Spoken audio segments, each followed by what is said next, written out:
The greatest Muslim country in the world is India. Not Saudi Arabia, not Pakistan, not Bangladesh, not... The streets of India were never truly quiet under British rule. The clatter of soldiers' boots, the bark of orders shouted in a foreign tongue, and the silent, unspoken resentment of millions hung heavy in the air. To the world, the British Empire was unshakable. Its navy ruled the seas. Its armies crushed rebellions with ruthless precision, and its crown glittered with stolen jewels. To stand against it seemed madness, and yet from this very soil of oppression rose a man who carried no sword, commanded no armies, and possessed no throne. His weapon was not steel but silence. His battlefield was not drenched in blood but in conscience. His name was Mohandas Karamchand Gandhi, a small, frail figure draped in simple white cloth, whose fragile frame concealed an unbreakable will. Born in 1869 in Porbandar, a small coastal town in western India, Gandhi was not destined for greatness by the standards of his age. He was shy, often timid, even fearful of speaking in public. As a young man, he traveled to London to study law, hoping to live a quiet life of respectability. Few could have predicted that this quiet student, dressed awkwardly in Western suits, would one day bring the greatest empire on earth to its knees without ever lifting a weapon. Yet fate is rarely straightforward. Gandhi's awakening came not in India, but thousands of miles away in South Africa. There he experienced firsthand the cruel sting of racial discrimination. Thrown off a train for daring to sit in a compartment reserved for whites, humiliated in public simply for the color of his skin, these moments etched themselves into his soul like scars. And from these scars a new philosophy began to grow.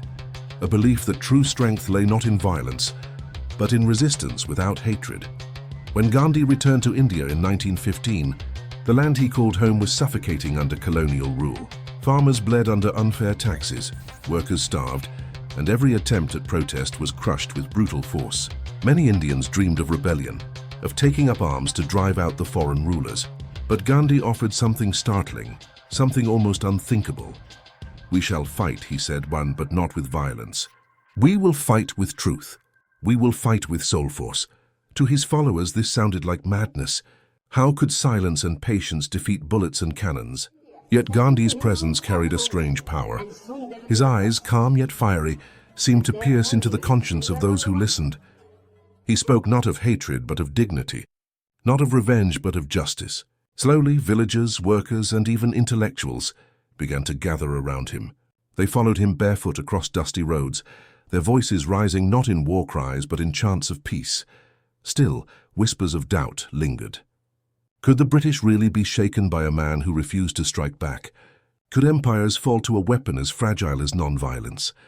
Gandhi himself knew the dangers. "They will arrest me," he once told a companion quietly. "They may even kill me. But if we hold to the truth, they cannot kill the soul of a nation." The world looked on with skepticism and even mockery. A frail man wrapped in homespun cloth, challenging the empire that ruled over half the globe. It seemed absurd.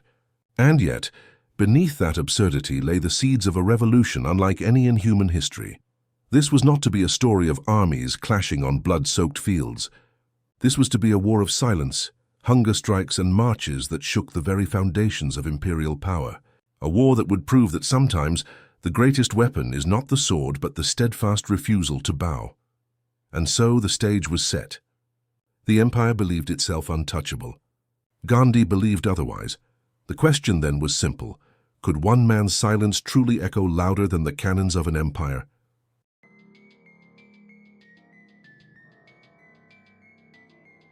India in the early 20th century was a land chained by invisible shackles. The Union Jack fluttered over palaces and railways, symbols of progress built on the broken backs of millions. To the outside world, the British Raj was order and civilization. But to the farmer in the fields, the weaver at his loom, the mother searching for rice to feed her starving child, it was suffocation. Taxes soared while wages dwindled, famines swept the land, while granaries were locked to feed the empire abroad. When Gandhi walked through villages, he saw the same eyes staring back at him, eyes dulled by hunger, by humiliation, by hopelessness. A farmer once clutched Gandhi's hands, tears carving lines through the dust on his face. "Bapu," he cried, using the affectionate word for father. "They take the grain from our fields, the cloth from our hands, and leave us with nothing. How long must we suffer?" Gandhi listened, his jaw tightening. He felt the same rage others did, but he refused to let it boil over into blind violence. He knew violence would only justify the empire's chains. Still, the cruelty gnawed at him. "We must not strike them down," Gandhi whispered to the man. "So we must make them see their own injustice reflected in our suffering." But the British showed no mercy. In April 1919, the tragedy of Amritsar seared itself into the heart of the nation. Thousands of men, women and children had gathered peacefully in Jallianwala Bagh, a walled garden in Punjab, to protest unjust laws. They carried no weapons, only their voices. Yet General Dyer, a British officer, saw only defiance. He ordered his troops to fire into the unarmed crowd. Bullets tore through flesh, screams filled the air, and in minutes the ground was soaked with blood. Hundreds died where they stood. The news spread like wildfire. India wept. Outrage burned hotter than ever before. Many demanded vengeance. "For every drop of Indian blood, let there be English blood," young revolutionaries shouted. The call for violent rebellion grew louder. Even Gandhi's closest followers pressed him. One evening, as lanterns flickered in a crowded room, a young activist slammed his fist on the table. "Bapu, how much longer must we suffer? They kill our people without remorse. Let us strike them back. A sword for a sword, a life for a life." Gandhi raised his hand slowly, silencing the room. His voice trembled not with fear, but with deep sorrow. "If we answer blood with blood," he said softly, "then we are no better than those who fired upon our brothers and sisters in Amritsar. Violence may bring a moment's victory, but it leaves behind a wound that never heals." The room fell into uneasy silence. Some turned away, frustrated. Others stared at Gandhi, as though his words had come from a place far beyond human rage. Still, doubt lingered. Could moral force alone bend the empire? The British, sensing unrest, tightened their grip. New laws choked freedom of speech. Presses were raided, newspapers shut down. Gandhi himself was watched constantly, his every word noted by colonial spies. When he called for boycotts of British goods, cloth, salt and schools, officials sneered. "This little man," one governor scoffed, "thinks he can cripple the empire with spinning wheels and bare feet." But Gandhi persisted. He traveled barefoot from village to village, urging Indians to spin their own cloth, to reject foreign imports, to stand on their dignity. Crowds swelled wherever he went, drawn not by anger but by the quiet fire in his words. "We shall refuse to cooperate with injustice," he declared. "And in that refusal lies our power." The empire, however, responded with chains. Gandhi was arrested again and again, thrown into bare prison cells. His health, already fragile, began to weaken. On one such night in prison, a British officer mocked him. "You think your silence frightens us, Gandhi? You are nothing." A frail old man in rags. "We are the empire. We are eternal." Gandhi looked up from his thin mat, his body frail but his eyes unwavering. "Empires are not eternal," he replied quietly. "Only truth is." Yet even Gandhi's own strength was tested. Each massacre, each beating of protesters by British lathis, each cry of a starving child gnawed at his spirit. In private moments he wept. He confessed to close friends that sometimes the burden of leading without hate felt unbearable. "What if I am wrong?" he murmured once. "What if silence cannot defeat the sound of their guns?" Still, when he emerged before the people, Gandhi's doubts disappeared behind his resolve. He knew that if he faltered, millions would falter with him. He could not allow despair to win, and so the conflict deepened. On one side, an empire armed with guns, prisons and laws. On the other, a frail man with nothing but truth in his heart. Between them, a nation torn between rage and restraint. The stage was set for a storm unlike any in history, where victory would not be measured in battles won, but in the conscience of humanity itself. The conflict had been lit like a spark in dry grass. Now it began to spread, slowly at first, then with a force no empire could easily contain. Gandhi's message of nonviolence, once mocked as naive, began to echo across India's vast landscape. Villagers spun their own khadi cloth on simple wheels, refusing the imported fabrics of Manchester. Shops once filled with British goods grew empty. Schools funded by the Crown found their benches deserted as parents sent their children to nationalist institutions. The empire watched with unease. This was not a rebellion in the traditional sense. There were no armies marching, no guns being fired. And yet, the machinery of British control began to grind and stall. Revenue dropped, industries weakened, and beneath the silence of Gandhi's resistance, the roar of a nation awakening grew louder. Then came one of the most iconic acts of defiance, the Salt March of 1930. The British held a cruel monopoly on salt, taxing even the poorest laborer for the most basic necessity of life. Gandhi chose this injustice as the battleground. On March 12th, he set out from his ashram with 78 companions, walking on foot toward the sea more than 200 miles away. Word spread quickly, and along dusty roads, crowds gathered to join him.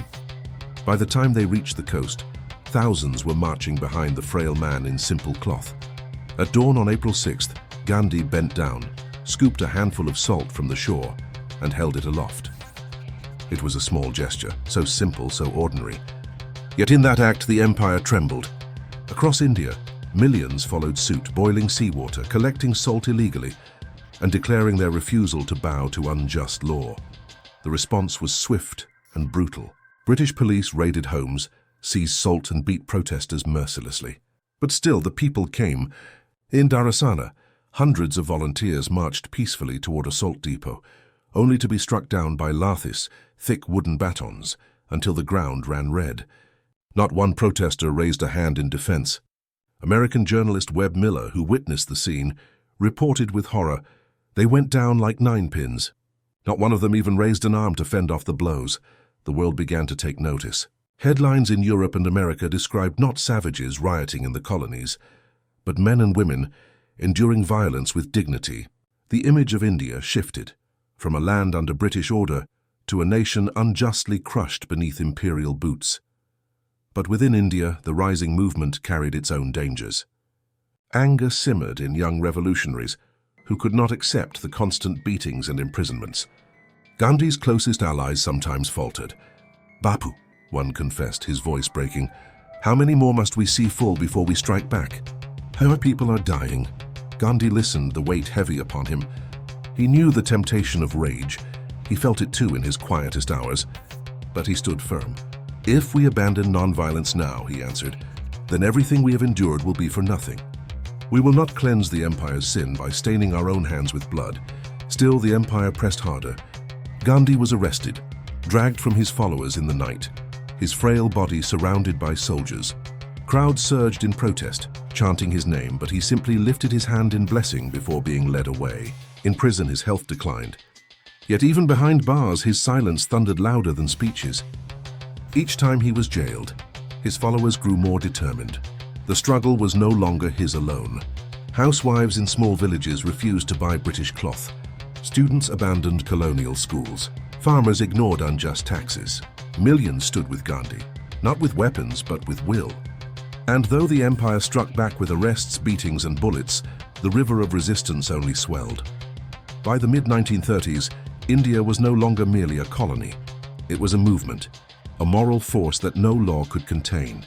Gandhi's rising action was not just in marches or boycotts, but in the transformation of his people, from subjects to citizens, from the oppressed to the defiant. And yet, the cost was unbearable. Families were torn apart, prisons overflowed, blood still stained the soil, even when shed in silence. The road ahead was long, and darker storms loomed. But one thing was clear: the empire had been shaken, and it could never again see India as passive and silent. The question was no longer whether Gandhi's method could stir a nation. It had. The question now was, how far could the silent war go before the empire broke, or before India itself broke under the weight of sacrifice? The British Empire was built on the belief that no subject could resist its will. For centuries it had ruled through fear, armies, prisons, gallows, and guns.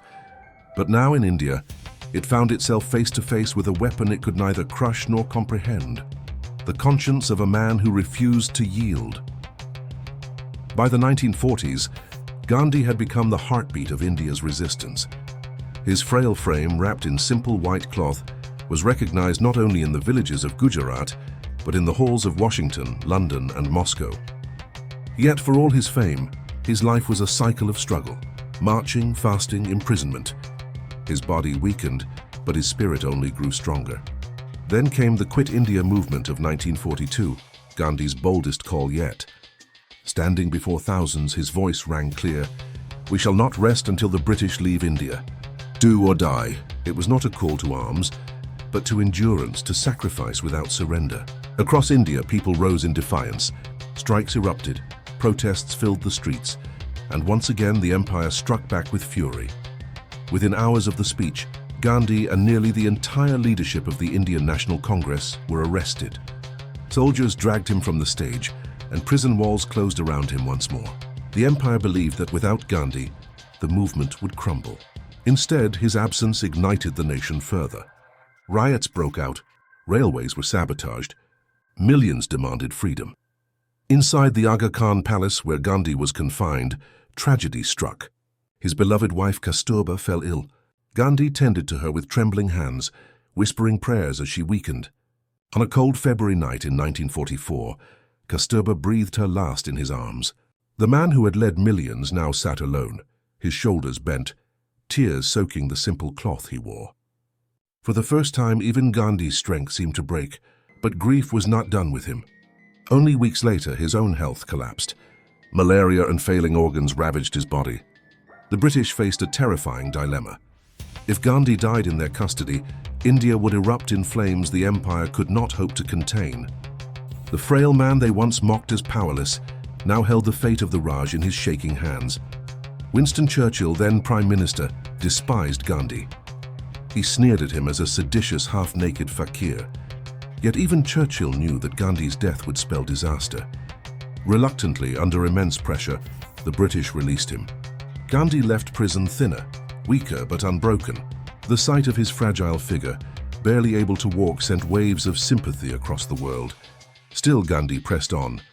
To protest communal violence that erupted between Hindus and Muslims, he resorted to his most powerful weapon, himself.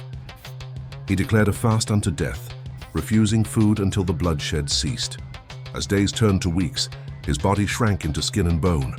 Crowds gathered in anguish, watching their leader wither before their eyes. Leaders from both communities, terrified of being blamed for his death, finally came together to negotiate peace. Gandhi had once again bent the will of millions, not through force but through suffering. The empire now faced a truth it could no longer deny. Every act of repression, every arrest, every baton strike, every bullet only strengthened the movement. Gandhi's non-violence had turned the might of the British against itself, exposing its cruelty for the world to see. Newspapers in America compared him to Christ. Leaders across Asia and Africa drew inspiration from his defiance. The more the empire tried to silence him, the louder his silence roared. By 1945, the Second World War had drained Britain's strength. The empire that once claimed the sun never set upon it was exhausted, bankrupt, and divided at home. In India, millions no longer bowed to foreign rulers. They walked with heads held high, carried by the spirit Gandhi had ignited. The climax was not a single battle, but 1,000 small victories of the spirit. A boy who refused to attend a British school. A woman who spun her own cloth instead of buying from colonial mills. A farmer who refused to pay unfair taxes. A nation that had once trembled at the empire now stood unafraid. The British clung desperately to power, but they knew the tide had turned. The empire could imprison Gandhi's body, but not his idea. They could beat his followers, but not break their will. The war Gandhi had waged, silent, weaponless, relentless, had reached its crescendo. And in that moment, history itself seemed to pause. The question was no longer if the British would leave India. The question was when. Gandhi, the frail lawyer who once trembled to speak in public, had stood against the greatest empire the world had known, and forced it to its knees without firing a single shot. But even in victory's shadow, darker clouds loomed. Freedom was close, yet unity was fragile. The empire's final weapon would not be guns or prisons, but division. And Gandhi, weary yet unyielding, knew his greatest test was still to come. On August 15, 1947, the impossible finally happened. The Union Jack, which had flown over India for nearly 200 years, was lowered for the last time. The British Empire, once the most powerful in history, was forced to admit defeat, not on the battlefield, but in the court of human spirit. India was free. For Gandhi, however, this moment of triumph was bittersweet. The freedom he had devoted his life to was born alongside tragedy, the partition of India and Pakistan. As independence celebrations echoed through Delhi, Gandhi walked through villages torn apart by violence between Hindus and Muslims. He had dreamed of one India, united in brotherhood. Instead, he saw blood on the soil he had fought to liberate. Yet Gandhi did not abandon his mission. In those final months, he became a living bridge between communities, fasting again and again to halt the spirals of hatred. Wherever he went, killers dropped their weapons, ashamed before his frail figure. Entire towns promised peace just to keep him alive. Even in the midst of chaos, Gandhi reminded the world that true freedom was not only political, it was moral, built on love, compassion, and understanding. Then, on January 30th, 1948, as he walked to his evening prayer, Gandhi was met not with adoration, but with betrayal. A young Hindu nationalist stepped forward and fired 3 bullets into his chest. The man who had defied an empire fell, whispering his final words, "Hey Ram, oh God." The news stunned the world. Leaders wept. Ordinary men and women, both in India and abroad, mourned as if they had lost a father. Even those who had once despised him, like Winston Churchill, were forced to admit his greatness. Gandhi's body had been silenced, but his message had become immortal. History had delivered its verdict. Gandhi had succeeded where armies had failed. He had proven that courage was not the absence of fear, but the mastery of it. That strength lay not in the sword, but in the soul. That an empire, no matter how vast, could be undone by the conscience of the powerless. Gandhi's legacy spread far beyond India. His philosophy of nonviolent resistance became the blueprint for Martin Luther King Jr. in America, for Nelson Mandela in South Africa, for countless others who dreamed of freedom without bloodshed. The silent war he had fought reshaped the very idea of resistance in the modern world. The lesson was clear: true victory is not in destroying your enemy, but in transforming them. Gandhi taught humanity that peace is not weakness. It is the highest form of strength. And though his body turned to ashes on the banks of the Ganges, his spirit lives wherever people choose justice over vengeance, compassion over cruelty, and courage over fear. And so, the story of Gandhi ends not in defeat, nor even in triumph, but in transformation. A man who began as a shy lawyer in South Africa became the conscience of the world. His life whispers to us still that even the smallest voice, if it speaks the truth, can shake the foundations of empires.